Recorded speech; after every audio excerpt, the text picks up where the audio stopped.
The following is a production of DallasCowboys.com and the Dallas Cowboys Football Club. How about them Cowboys? Yeah! Go Cowboys! Blowing out of the backfield, exploding down the sideline. This is Hangin' with the Boys, presented by Wingstop, where flavor gets its wings. Now, your hosts, Nate Newton, Kurt Daniels, Jesse Holley, and Shannon Gross. Thursday! One more day till Friday. And then, 2 more days till Victory Monday. Gonna go beat up on those Broncos. Looking live at Tostitos Championship Plaza outside Ford Center at the Star in Frisco, Texas, where Lenovo tells us that it is 77 degrees, mostly cloudy, feels like 82. It's about 22 in this studio with a low of 66. Chris Beam is in the back, keeping us live and local. He is Nate Newton. That is Shannon Gross. That is Kurt 2 Pump Daniels. Because 3 pumps will get you a flag. I am Salt and Pepper Poppy. Together, we make Hanging with the Boys, the sports talk equivalent of Braille. People feel. Yes, sir. Yes, sir. When we speak. Brought to you each and every show by Wingstop, where flavor gets its wings. Thank you again, Wingstop, for the food this week. We appreciate you. And I appreciate you guys. How are y'all today? Good. Good? Good, man. How are you? This weather got me a little sleepy, though.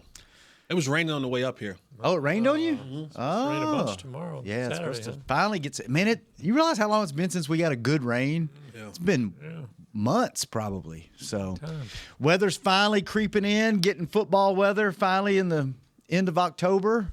The fair's come and gone, and we didn't even dip out of the highs in the 80s while the fair was here. It's wild. You know, I hate number 98. Oh, okay. All right, just jump right in. evening. Is that the little guy? Yeah, the that's little the little one out of the 300-pound guy? No, you talking about the guy from the Eagles. Yeah. Oh. Man, I hate him, bro. Why do you hate him so much? I hate defensive linemen that can get out of position. I mean, this dude just body swatted the dude, missed him, right? Fell way over here, went back and tackled the running back for no gain. Quit that athlete. It ain't fair. So we talked a little bit about this before we jump into the X's and O's. Teams always downplay going to Denver and that altitude, but it's a real thing. Yes, it is. And they remind you when you get off the bus in Denver, they have it painted on the wall. I can't remember. I have to look in my – Chris, you remember what it says? It's a mural where the buses park. I'll look it up in my phone. I got a picture of it. But they remind you, like, this is real right when you go into the locker room. But Why don't teams go up a day or two early? that's what I've always wondered. They say it's better to go the same day and fight. When you fight through it, you through it. You don't want to go through it every day. Now, that's just what I hear. I figured maybe after a day they'd be more acclimated. Yeah. Because it always makes – because – you hear a lot of fighters and a lot of, like, especially UFC guys, they go to Big Bear, California because the elevation's so high. So if you train at a higher elevation, when you get to a lower elevation, it's almost like running in 106-degree heat, and then you go run inside and you're like, I can run twice as fast and twice as far, right? I've always wondered, you think it's money, probably, hotels. Well, I mean, what is it to book out an entire hotel? 100 people for 2 or 100 3 people, days. food for 3 meals a day. Yeah. You know what I mean? Transportation, buses. Right. But all that. But you know what? If it helps you win a football game, it's all worth it, right? Yeah, they're like, listen, figure it out. How big of a deal Did you Figure it out. Did you ever play in Denver? Or have you been up there? I've been. Worked I mean, out? I didn't play in the NFL in Denver. Okay. College, I did. Okay. Yeah. Could you tell the difference? Yes. And Nate, you played up there, right? It's big. USFL and NFL, yeah, but you feel it, man. Now, did you feel it the whole game, or was it like Nate said, and you hit a wall and you break through that, and it's kind of adrenaline takes over? Man, that was so long ago. I know that when we got there, like, you could feel like your lungs burning, like, you know what I mean, trying to get the air up there. So it probably happened initially, and then you probably didn't think about it much after that. You know what I mean? But it happened. It's for sure real. Yeah, it's a real deal. deal. It's for sure real. Because once you start playing, you ain't gonna be like, hey man, don't rush right now. Right, yeah. You got to go, bro. You got to go, you know. And the question is, will Brandon Aubrey try a 70-yard field goal this week Might be the because place that to ball do it, does huh? carry further in that altitude. I mean, he's easy breezy from 61, 62. It's so, unbelievable, and he doesn't even swing his leg Yeah. hard. That's the crazy part. So I wouldn't. I mean, You think they should have given him a shot at it? I mean, they're way up. Game's over. You know, I think done. so. But there's this feeling that we can't embarrass the other team. Is that? Yeah, I don't know where that comes from because I want to embarrass the other team. Like they would embarrass us, right? Teams would embarrass us. Yeah, I mean, look at Detroit. Tell that to Dan I'm Campbell. about to say, yeah, like teams try to embarrass you now. Like there is no, especially a division rival. Who started all the good boy rules in sports? Society Because can't cut kids now, and you can't tell them that they're not good. Everybody gets a trophy. Everybody gets a trophy now. because a dude told me yesterday, Nate, man, y'all won a lot of games. I know you shook a lot of hands. Like, I ain't shook no hands. And I said, because we didn't start 3-13. I ain't shaking no hands. Yeah. 1-15. You think I want to shake your hand? You just brutally beat me? Come on, man. Nah. People like, well, that's unsportsmanlike. I said, I don't care. What if my kid there? That's your kid problem. I guess they're worried It's about. certain. You know what, y'all? I'm gonna be honest with you. It's certain things. Don't ask me about it in front of your kids, cause that ain't my problem. That's your kid.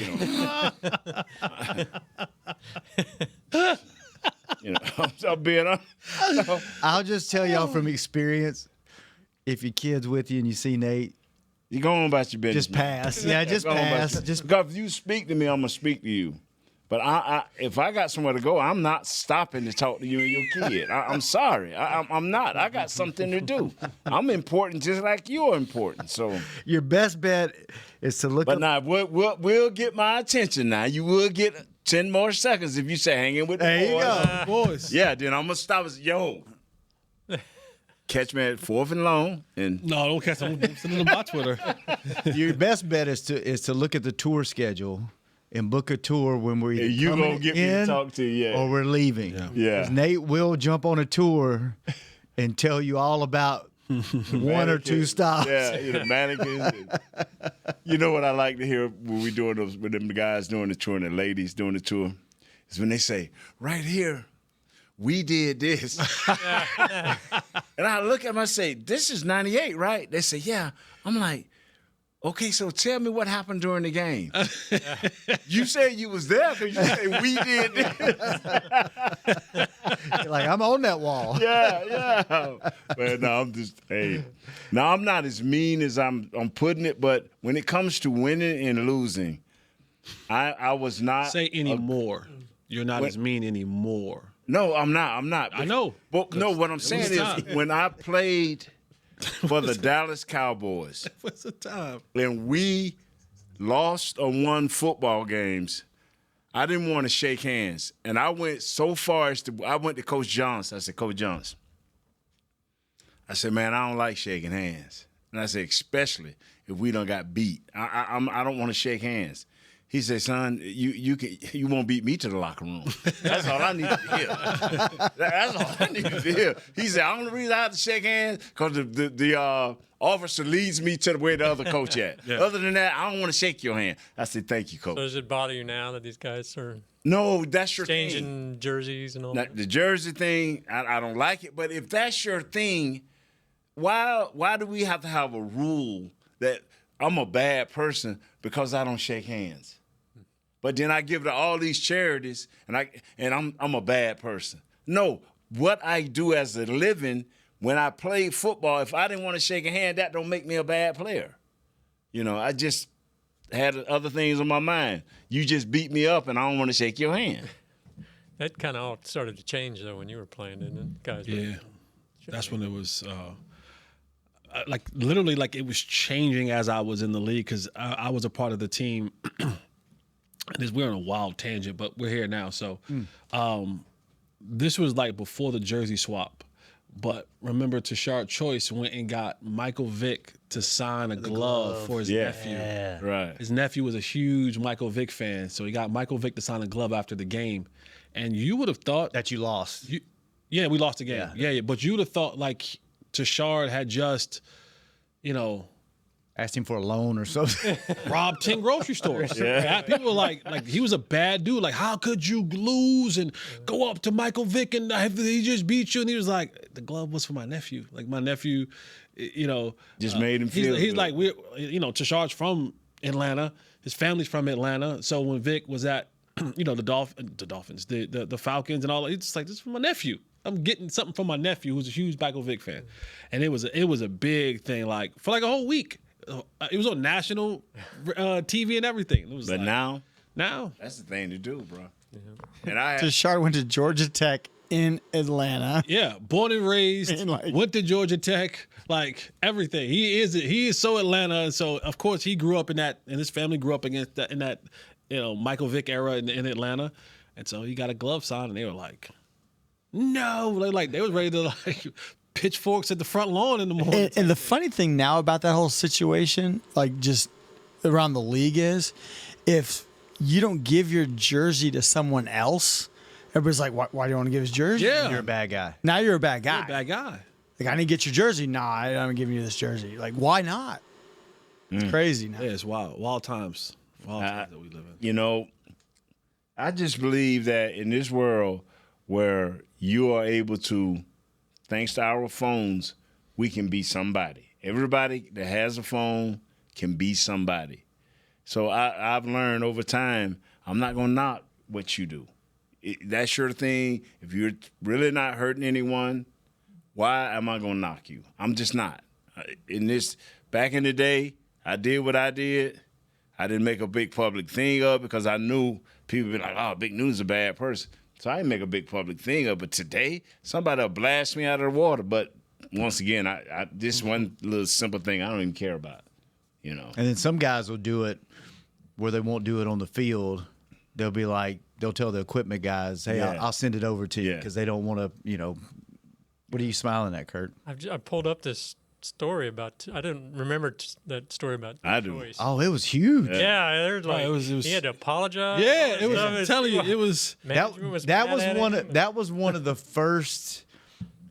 I think it was either right at the beginning of social media or right before social media when you didn't see things like that, and they caught it on camera because it was right after the game on the field, and then it was just like this huge up. Now they have it. Now they have it to where, because all the jerseys are tailored, right? And just by the way, people, I hope y'all, if you have family in the National Football League, in the NBA, and I should say in the National Football League, those jerseys ain't free. They charge us every single time that we give a jersey. If that jersey that they gave us before the game don't make it back to the bag, your check will be short Cha-ching. next week for that jersey. So every time y'all ask for a jersey, just know we don't get discounts and we ain't getting them for free.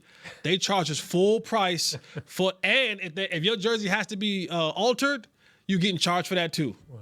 And so what now more players do now is, because you get your jersey, whether it's the sleeves or whether it's the sides or the bottom, they'll go in the beginning of the year, they'll say, give me 17 extras, but just regular. I'm gonna keep this one, and then tell Bucky or Mike, hey, have an extra bring my jersey. other one out. Yeah. And they'll sign that one and give that one away, so that they don't have to keep getting their other one altered again and again and again and again. So they'll just get, the rich guys will get 17 of them, and say, for every game, I'm gonna give this one away to a player. So it's 18 jerseys back there. For some players, and that, before the game, they'll say, I'm giving this to my boy after the game, so bring it out, and put it in one of the sideline boxes. All right, let's take our first break. When we come back, we'll talk Cowboys defense, Broncos offense. On Hangin' with the Boys. Be right back. Cowboys fans, SeatGeek is the only primary ticketing partner of America's team, and here to help you experience all the action this season. SeatGeek makes it easy to find the perfect seats to the perfect game, so you can be part of all the touchdown celebrations and momentum-shifting takeaways this season. Whether you're getting tickets to Cowboys games or to any other live event in DFW, SeatGeek is the place to do it. SeatGeek is the official primary ticketing partner of the Dallas Cowboys. SeatGeek. How about them Cowboys? Or how about them Tyson Cowboys Nuggets? As we cheer for the stars on the field, we love that we've also got some stars on our plate, thanks to Tyson brand star-shaped Cowboys Nuggets. That, along with all our other favorite Tyson Foods products, sure make game day special. Score some delicious Tyson Cowboys Nuggets and become a game day star, just like our Cowboys. As you enjoy your stars on and off the plate, remember, tailgates and game day have always been Tyson. You know you want those Wingstop boneless wings. With the boneless meal deal from Wingstop, you get 20 boneless wings in 4 delicious flavors and a large order of fries for just $16.99. What are you waiting for? More wings, more flavor, more bang for your buck. The $16.99 boneless meal deal from Wingstop. Order now from wingstop.com. Valid at participating locations for a limited time on orders for pickup or delivery placed via wingstop.com or the Wingstop app. Prices may vary by location. See wingstop.com/offers for full details. Crown Royal and the Dallas Cowboys are bringing back the Royal Rig for Season 2. See it in action at AT&T Stadium on Thanksgiving Day, where the Dallas Cowboys take on the Kansas City Chiefs, and around Dallas on November 26th and November 28th. Visit crownroyal.com to see where else the Royal Rig is stopping this NFL season. That's crownroyal.com. Please drink responsibly.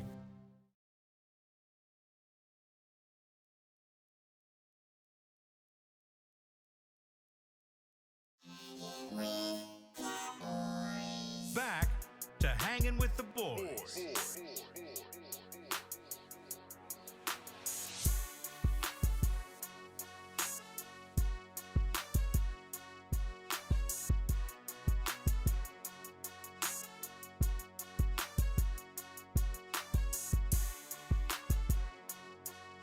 Welcome back to the second segment of Hanging with the Boys, brought to you each and every show by blockchain.com. Blockchain.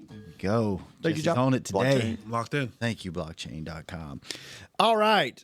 Let's talk a little football. Dallas tied for 7th in missed tackles, and PFF ranks them 21st in tackling. Jesse, you talked about last game. They did a better job of tackling. It seems like a conversation every year. Is tackling a want-to thing, or is it something you can practice? Because it seems like certain coaches you've had on this team have emphasized turnovers, punching the ball out, wrapping up, tackling. So is that something you can practice? Yes. And can you change it in the middle of a season? Like you start a season off bad, can you change your philosophy and get better? No, as it's the not a season goes? philosophy. It's a want to. So it's the players. It ain't changing up. It's like doing all the defense. I mean coaching philosophy, like as in all emphasizing tackling. all coaches want you to tackle. All coaches want you to tackle because those guys that's talking about punching that ball don't tackle and let a couple of them guys hit their head on the goalpost. They won't never ever again go to it's hard to explain when you got a fundamentally sound team that does this automatically, then you can hype the turnover. DB coaches are big at the turnover. They believe in that right there. But most defensive line coaches, they are trying to tell you to tackle. Get your technique down. Fill your gap. Linebackers are tackling. And if you coaching them any other way, you're going to have a lot of linebackers with blown out shoulders because they're going to be trying to hit half hit and half punch a ball out. Most coaches worth their salt teaching their guys with their helmet to put that helmet on that ball. Let that helmet help you dislodge that ball. But if you hit a guy head on, he stands you up, you got him wrapped up, now punch. You scoring for a sack, reach, grab, now come chop. If they teaching it any other way, all you're going to have is a bad tackling team that's going to be 31, 32, 30. I would think at this point, all those guys know how to tackle. Like, they know the fundamentals of it. Yeah. Knowing the fundamentals of it and actually wanting to do it properly, that's the where the coaching part comes at it, right? Is we always come in and we say either you're coaching it or you're allowing it to happen. Yes. And that's good or bad. You know what I'm saying? But if you're not coaching the tackling principles, if you're not emphasizing that we need to be a better tackling team, then and you could do drills for that to make sure that it's an emphasis. anything that you practice enough becomes a habit. So it's creating and building the habit of doing it right. I guess as a non-football player, it seems like that tackling is a fundamental that since Pee Wee football, that you've practiced. And there's nothing more satisfying as a fan than to watch a defensive guy put his head in somebody's chest, wrap up, pick them up off the ground, and tackle properly. Mm-hmm. Why, as a player, why is that just not ingrained in you where it's just instinctual, where you just tackle the right way? A lot of times you're out of position. You're out of control. Yes. Right? Like, we jokingly, and I brought the story up here last year, before he got injured, DeMarvion Overshown. He was a guy who missed a lot of tackles. It wasn't that he was unwilling to tackle. Moving too fast.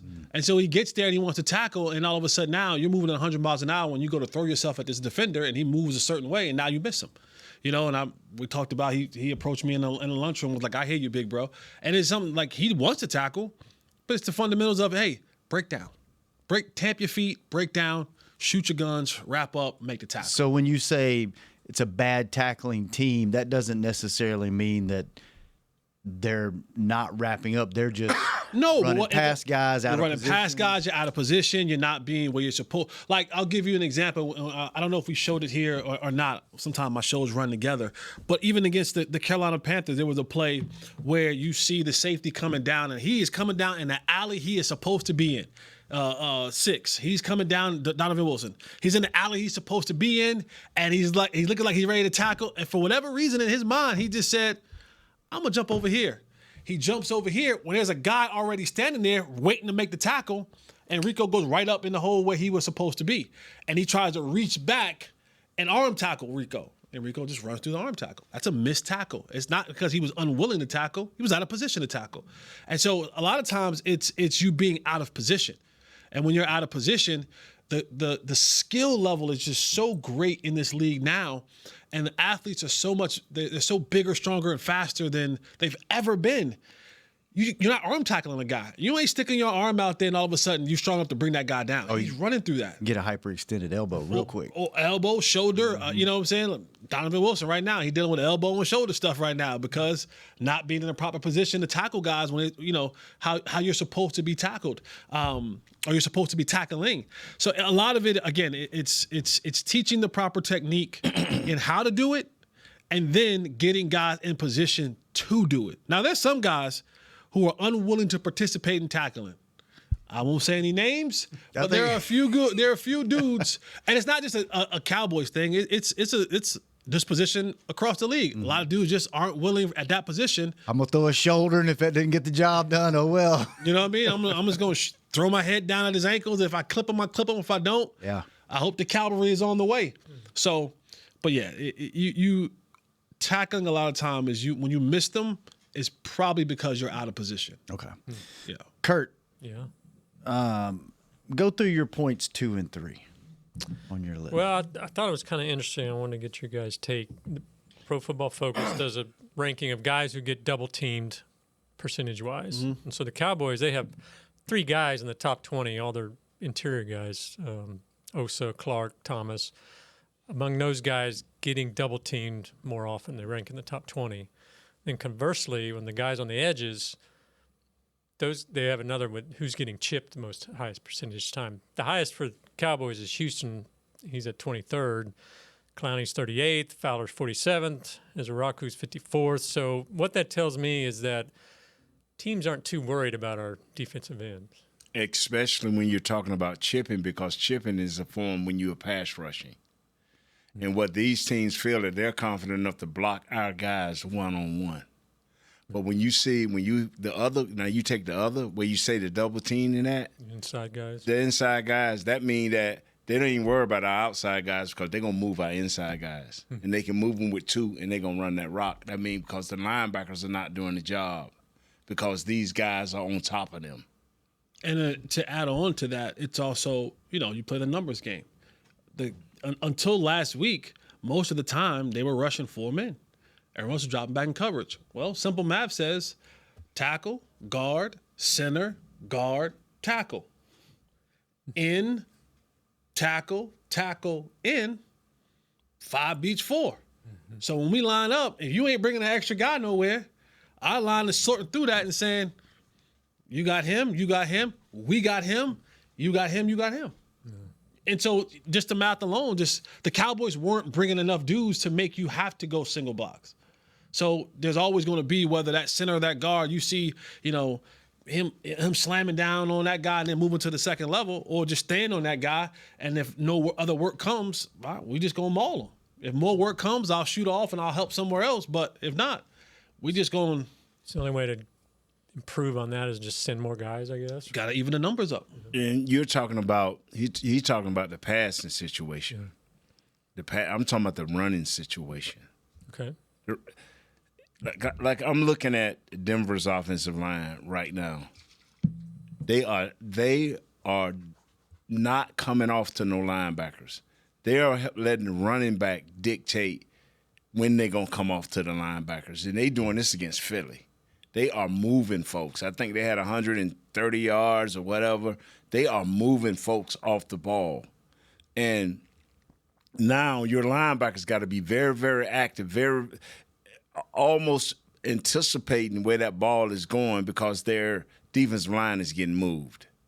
And so I'm looking at our defensive line. If you want to be effective this week, you're going to have to hold ground. They are moving guys. It's ugly. I just showed Shannon when you was doing that great job explaining where they took the guard, they took the defensive tackle number 97 and sat him back on the linebacker. The guard took the defensive lineman and sat him back on the linebacker. Single block. Dang. So, bruh, we're going to have to be on point.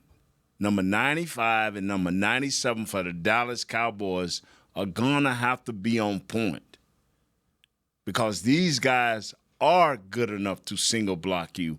And when they deuce block you, they are going to move you. So you're going to have to be on the attack. You cannot play catch this week. You got to be on the attack. Speaking of their offensive line, PFF has Denver's O-line ranked second in the league. Bowles and what is it? How do you pronounce it? Garrett Bowles is the left tackle. And Alex Pulaski. Probably got it all wrong, the last name, but Alex is the left guard. Luke Wattenberg is the center. Little spark plug. Quinn Meisner. Yeah, we just call him Quinn. Yeah, he right guard. And the right tackle is Mike McGlinskey. What is it, brother? What is it? Yeah, McGlinskey. These guys work together very, very well. They gonna run the ball. They're not gonna give up on the run. You ain't gonna be at the end of the game because they lost the game saying, "Hey man, coach gave up on the run." Your boy is coming downhill. They got a running back that is trying. J.K. Dobbins, he's trying to gain ground. He was with Ravens. Yeah. Yeah, he ain't trying to fake you out. He trying to get downhill. He ain't like our juggernaut where he's seeking some, but he ain't throwing a whole lot of moves. He 1 foot, and that's been how Sean Payton likes his back, except when he got that great running back when he was with New Orleans. Yeah, New Orleans. That dude, that was just something different, But this guy here knows his job, knows what they expect from him, and he does not let them down. Now, the wide receivers, I've seen a little bit. They seem to me like to be big play wide receivers, but I am telling you, they are like a wave. Their offensive line is like a wave coming off the rock. And if you don't first down is big for them.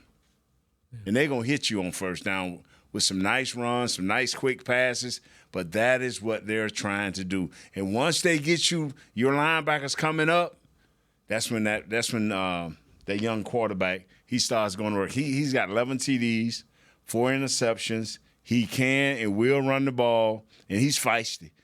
All these dudes are arrogant. They all just is I'm wrong? You're right. All these dudes are arrogant. They think like Sean Payton. If you ever met Sean Payton, he got a quiet calmness about him, but when he walks away, you're going, that little arrogant, you know. Oh, Sean Payton is I'm telling you, man. He douchey. Sean Payton got a lot of douche in him, bro. Yeah, man. Sean Payton is a douche, bro. Like, great coach, bro. He is. Sean Payton, I'm telling you, he's just like Coach Parcells. He's very snarky, like that snarky, nasty type of douchey dude. Like, he knows that he's good, but he's also like will cuss you out. Man, when I was at New England, we were doing a joint practice with the Saints when he was in New Orleans. And when I tell you he cussed, I mean, he undressed Robert Meacham, who was their first-round pick, man, in front of everybody. This is what he's saying to Robert Meacham. We wasted a first-round pick on you. Every day I wish we could send you back to Tennessee. I'm like, I mean, in front of everybody. I was like, and he just was ripping dudes for 2 days straight. We just hear him ripping dudes. I'm talking about dog cussing them, ripping them, and we're on the opposite side. And I'm like, damn, I don't want to play for him. Hey, man. I'm like, if he do that to a first-round pick, what are you going to do to the old undrafted dude? He might kick me off the field for real. And this will be the same dude that'll be in a meeting defending that same dude he just cussed out. He learned from the best, huh? Yeah, bro. Were you here when he was here? Bill? Sean? No. I came the year after. He got a quiet confidence about him. He knows football. Mm-hmm. He knows football, and that's probably why he ain't the coach here, because he gonna cook his own food and he gonna go to the grocery store and get his own food. It ain't gonna be no group thing. It's his thing. All right, let's take our last break. When we come back, we'll talk about that quarterback in Denver. I'm going to let Jesse tell about it because, man, I'm tired of bragging on these. Come on, Cowboys. You have built him up. You have built him up this week. Yeah, man, I'm mad, too. It's a good football team. All right, we'll be right back. I hate watching film. Hanging with the boys. In a minute. You know you want those Wingstop boneless wings. With the boneless meal deal from Wingstop, you get 20 boneless wings in 4 delicious flavors and a large order of fries for just $16.99. What are you waiting for? More wings, more flavor, more bang for your buck. The $16.99 boneless meal deal from Wingstop. Order now from wingstop.com. Valid at participating locations for a limited time on orders for pickup or delivery placed via wingstop.com or the Wingstop app. Prices may vary by location. See wingstop.com/offers for full details. Hey, Cowboy fans. Keith Davis here, former Cowboys safety. Keith Davis into the end zone. You know what separates champions from the rest? Making the right move at the right moment. With blockchain.com, that's never been easier. The Cowboys became America's team by striking bold when it mattered most. Now it's your turn. Invest like your icons with blockchain.com. Visit blockchain.com/Cowboys today to get started and learn more. That's blockchain.com/Cowboys. Crown Royal and the Dallas Cowboys are bringing back the Royal Rig for Season 2. See it in action at AT&T Stadium on Thanksgiving Day, where the Dallas Cowboys take on the Kansas City Chiefs, and around Dallas on November 26th and November 28th. Visit crownroyal.com to see where else the Royal Rig is stopping this NFL season. That's crownroyal.com. Please drink responsibly. Cowboys fans, SeatGeek is the only primary ticketing partner of America's team and here to help you experience all the action this season. SeatGeek makes it easy to find the perfect seats to the perfect game, so you can be part of all the touchdown celebrations and momentum-shifting takeaways this season. Whether you're getting tickets to Cowboys games or to any other live event in DFW, SeatGeek is the place to do it. SeatGeek is the official primary ticketing partner of the Dallas Cowboys. SeatGeek.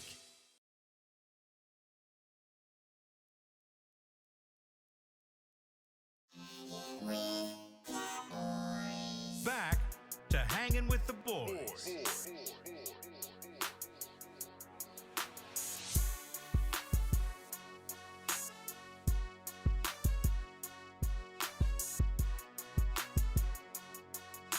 Welcome back to the final segment of Hanging with the Boys, brought to you each and every show by 7-Eleven, where there's a $5,000 winner every single day. Shop with 7 rewards, then play the in-app game for a chance to win $5,000 in cash. New daily cash winners only at 7-Eleven. Are you next, Kurt? I hope. No purchase necessary. Ends 1/6/2026. U.S. and D.C. Ages 16 and over. For full official rules and free gameplay, go to 5k-day.com/rules. Matt Eberflus, when asked at his press conference, said that Trayvon Diggs is still in concussion protocol. It is Thursday.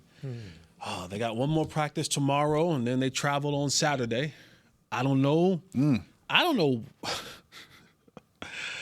I don't know what he hit his head on, but to be in a 2-week concussion, 2 weeks, he's probably gonna most likely, if he doesn't do it, he's not doing it again today, and he won't probably do anything tomorrow. He's probably gonna miss his second straight game with the concussion.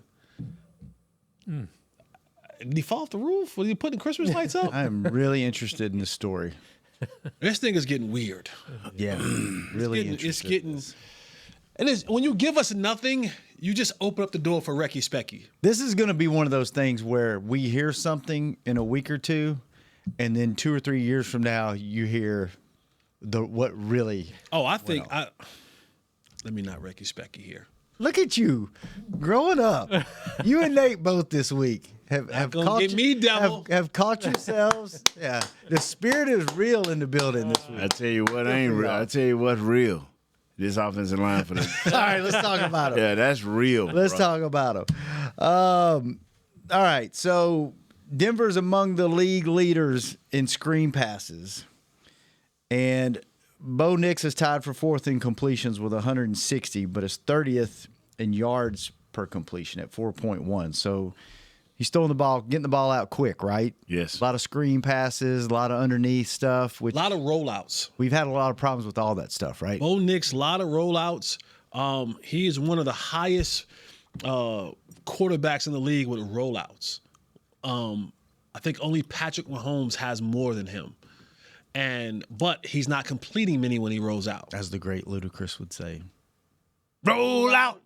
I was going with the other song. I was going with the move. That too. So he wants to get the ball on the perimeter. And Bo Nix is slightly a good athlete.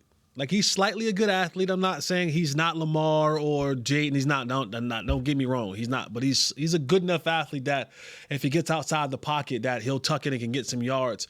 But they use him a lot on rollouts, and I don't.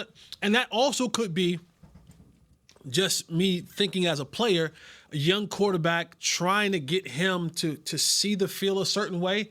If I roll him out, I take away half of the field, so his reads are only half field reads.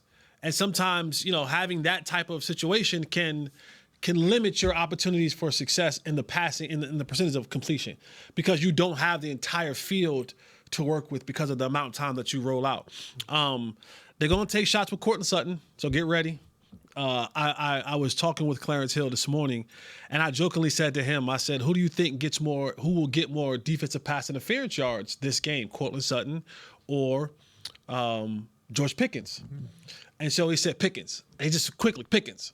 I said, well, I said, wow, you're really sure of that? He's like, yeah. He goes, to get a DPI, you got to be in the vicinity. Oh. I said, it's a good point. Wow. I said it's a good point. A lot of times our DBs aren't in the vicinity to get DPIs down the field for those shots. And that's what that is the drawback for a defensive back. Is what Jesse is saying is, because that's the first thing I thought is, when he break contain or roll out, even from a pass rush, the corner cannot assume. He's got to stay back there because he hit that the other wide receiver, Troy Franklin, in the first few games because DBs fell off. Mm-hmm. We got to stay back. So I mean, I'm kind of with Clarence on that. Yeah, wow. And that's the part about being man covered. And what's going to be something to keep your eye on during this game. I do believe that part of what you saw last week against the Washington Commanders from the Cowboys defensively,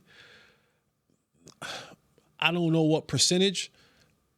There is a percentage that was, we need to make a change. The other percentage was they don't got nobody we worried about running routes down the field. We're not worried about Luke and Chosen Robbie or Chosen Anderson or Anderson Chosen, whatever the hell his name is now. Back to the practice squad. Yeah, all those guys. So they felt like we should be able to hold our own against these guys man to man, especially with a quarterback like Jaden Daniels being able to have more eyes on him. Now, I don't know if that's going to be the same case they did it 48% of the time last week, the Cowboys ran man coverage. So I don't know if it's going to be that high this weekend because they have their full complement of guys. They have a better offensive line. They have a better set of receivers that's going out there. So I will be keeping an eye on how does that look, because when you're talking about rolling him out, to Nate's point, if you roll out and either your back is turned to the quarterback or you fall off your receiver to try to come and corral the quarterback, now he's throwing the ball over your head and behind your head for big plays. So it's going to be they should have a good mixture. And like I said to you earlier, there won't be, from what I'm reading and hearing, that it won't be Trayvon Diggs out there. So you're still going to have to go back out there again with Traquez or Kair and Deron Bland. Is Sutton a good receiver? I mean, it seems like he's never quite reached that. Yes. Upper tier. If there's he's not that tier. No. If there's tiers, even in the second one, he might be bottom end of the second one, top end of the third one, but can make enough plays. Like, that to me that first tier is. I think that first tier is like 3 or 4 dudes. Yeah, it's a group of dudes, and then you got, what is it, the alpha tier, and then you got tier 1, right? Yeah. Kind of like quarterbacks. You got 2 or 3 dudes, and then you got tier 1. And then, so I think Cortland might fit in that. This quarterback is built for him because this quarterback breaks contain. Yes. And he got a connection with this guy. Kind of like what Romo had to the guy that we sent to Jacksonville who made all the money and we found out he wasn't. St. Laurent. Don't do that. I'm still hurt by that. That was your touchdown. That was my money. That's what I'm saying. That was my $15 million guaranteed. I wouldn't be sitting here with you guys. I still would be sitting here with you guys. Maybe not. No, you wouldn't. You'll be more of a Sean Payton type guy. Oh. That's why the Lord didn't give me no money at that age, because he knew. Oh, Lord, I'm ready now, Lord. Yeah. I waited my turn. I've been patient. I'm ready. I don't go out at night. I wasn't ready then. Yeah, as much as I wanted it and asked for it, I was not that's ready good then. stuff. That's good stuff. I am ready now. So if you want to sprinkle some millions on your boy, I'm ready. How was your movie last night? It was fantastic. Was bro. it? Yes. It was, man. You were Bruce Leroy. They mentioned that movie being out in the theaters on the NBA broadcast last night. Did they? The Avs game, yeah. It was phenomenal. I went and I got even when I was driving there, I was like, man, you know what I really want? I said I want some of those pretzel nuggets, the little pretzel bites. Right. I said I want some of them pretzel bites, and I want them with the salt on it, but I want to take the salt off. Right. I want to take the salt off. I don't want them to come saltless. You want the flavor of the salt, but not I want the remnants. I don't want the crunchy salt pellets. So, That's the best part. And I walked to the counter and I saw it and I said, "Oh, this is gonna be perfect. This is gonna be perfect." They sold out? No, I got them. Oh, you did? Yeah, I got them. What time was the movie? 7:30. Okay, so it wasn't too late. No, it wasn't too late. 7:30. It was fantastic. It was probably about 30, 35 people in the theater. And I got those pretzel nuggets. I got me some gummy candy, some Jolly Rancher gummies. You just did it right. You went out in public. You stayed out after dark. Man. You ate bad. Man, I was so happy. Like, you ever have that moment where you're full, like your heart is full? Yeah. Like, my heart was full. Like, I went there and I'm watching the movie and I'm saying the lines and I'm laughing. I'm even noticing things that I didn't notice all the years that I watched it. And hearing other people laugh and enjoy it, and just like I said, I had those pretzel nuggets. I had a slushie. Like, I just was like, I left there just full. Like, I left there, my heart was just full. And then I drove home, and I just was like, and now I realized when I was driving home, and I'm getting old. And my eyesight is perfectly fine. I have no problem. But I don't like driving at night as much anymore. I hate it. I'm like, people are like, oh, you can't see. No, I can see perfectly fine. people just drive crazy. Yeah. People just, shoes. I'm just like, where are you going? Where are you going? I'm sitting here full and you just driving like this. Yeah, my heart is full. I'm in a good place, and you about ready. I'm about trying to take me out. Yeah, I'm about to Jerry Jones double bird you out here. You know what I'm saying? I'm like, but slow down. Yeah. You know, because when I'm driving home, you know, I put the slow jams on. I'm in no rush. I'm in no rush. I'm in no rush. My heart was so full. I just was like, you know what? Because I don't do much stuff for myself. I do for a lot of others. I don't do much stuff specifically for me, designed for me. And so. But let me say this right here. When you looked at this movie for the 18,000th time, did you finally notice that his little brother was a pretty good actor? I did. I swear to you. I said that last night. I said, little man, he was hitting them lines and those zingers, man. Yeah. And then I remember, and I was looking, and I was like, boy, Vanity was something. Vanity was nice. Yes. Yeah. Vanity, I was like, whoo, she was. Wasn't that Prince? Yeah. She was. She was in Playboy one time, wasn't she? Was she? I think that's where I started to turn. That's where you started to what? I think that's what got me. Boy, I was looking at her, man, and I was like, oh man, I'm telling you, I was just like, you know, she was fine. Prince was one of the Prince was he had some real. beautiful girls. Yeah, Prince was real, man. 5'2" and just killing the game. Man, she get them bedroom eyes, and she was biting her lip a little bit. I was like, oh, Bruce Leroy. Bruce Leroy. I said, Bruce, when Bruce came back to the house to get a little medallion, she was trying to give him something that night. And he was like, I must go. And then Bruce Leroy showed up with his old hardcore looking woman. Yeah. I'm looking at him like, oh my God. Man, one of them women you walk by, she just snatched in the room. Man. Come on in now. I'm gonna have to go back and watch that. It's been years. It was so good. Have you ever seen it, Kurt? I can't remember if I did. It was bro. You would laugh. You would laugh, man. Because the little kid, I'm telling you, he had some figures, man. I'm gonna have to go. I'm gonna have to Sure enough, was in a movie theater. That dude told, "Hey man, why don't you sit down and shut up?" He said, "Why don't I sit down and what?" Yeah. I said, and even that made me laugh because I was like, if he had just told him to sit down, he might have just sat down. But when he said sit down and shut up, right? He was like, "Why don't you come down here and make me?" Yeah. She's like, "Don't hurt him, baby. Don't hurt him. Oh, not the face." It was great. It was great, man. It was absolute. I'm gonna be on the lookout now because I think it's a. Can we say movie? It's AMC. I think AMC does that where they put more of the older movies. They'll have like a Wednesday or like early in the week. They'll throw some of those old movies in there. I would love for them to put back Vampire in Brooklyn. Eddie Murphy. That was crazy. I watched just a little bit of that. That's wild. Yeah, that was so funny. It's such an underrated movie. But I like certain things like that. I would like to see. School days I like to see in the movie theater, something like that. Movies to me are like massages. Like, okay, don't worry, I'm not going there. Come on, Deshaun. No, like when you, like it's an ordeal to go. Like you got to go, you got to pay. Gentlemen, welcome to overtime. We got to get. We got to get out of here. We got to get out of here. We got to go. I'll tell you what I mean by that tomorrow. All right, Jesse, good stuff, man. Glad you had a good night out. Nate, good seeing you. Kurt, good stuff. Chris, thanks for keeping us on the air. Josh, thanks for keeping the company. Come back tomorrow. Predictions and some phone calls on Hanging with the Boys. I ain't watching film. He'll tell you about that massage. We out. This has been a production of DallasCowboys.com and the Dallas Cowboys Football Club. How about them Cowboys?